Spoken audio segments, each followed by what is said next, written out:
ke toko buku, perpustakaan, atau taman bacaan. Tidakkah kau merasa istimewa ketika berada di dalamnya? Di sekelilingmu ada berbagai toko dari dunia nyata dan khayalan, tempat yang pernah kau kunjungi dan yang belum, informasi dan cerita dari masa lalu, masa kini, dan masa depan. Semua berpadu, semua berada dalam genggamanmu. Saat berada di antara buku, tidakkah kau merasa menjadi raja dan ratu? Ruang dan waktu seolah menyatu tanpa batas. Kau bisa terbang, melintasi sekat negara dan melewati berbagai zaman. Kau bisa menyelam ke dalam samudra, melayang di angkasa, bercanda dengan aneka satwa, dan berkelana di tengah padatnya kota, juga di rimba raya.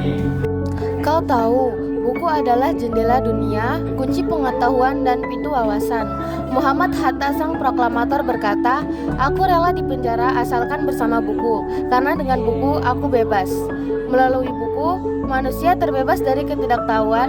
Tempat-tempat yang dipenuhi buku adalah harapan perkembangan pengetahuan dan wawasan. Apa jadinya jika kota tanpa buku? Pantaskah dia disebut kota? Di kota itu, mungkin kabar datang dari sumber lain, dari koran, televisi, atau internet. Mungkin informasi dan cerita datang dari cerita nenek moyang, bagai dongeng-dongeng sebelum tidur. Irama warganya pun tiada beda. Bangun pagi, bertebaran di muka bumi untuk berbagai keperluan, untuk kembali pulang siang atau sore harinya.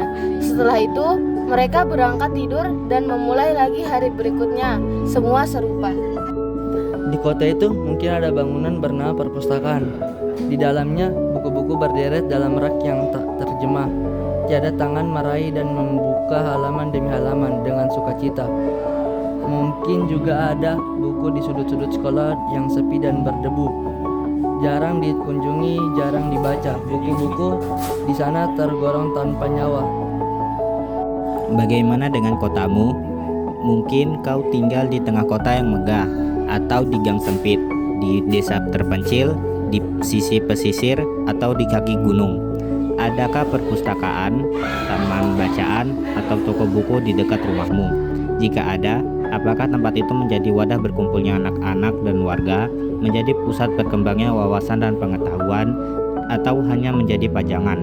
Maukah kau menjadi orang yang menghidupkannya? Kau bisa mengunjunginya dan mengajak teman-teman membaca dan berbagai cerita di sana.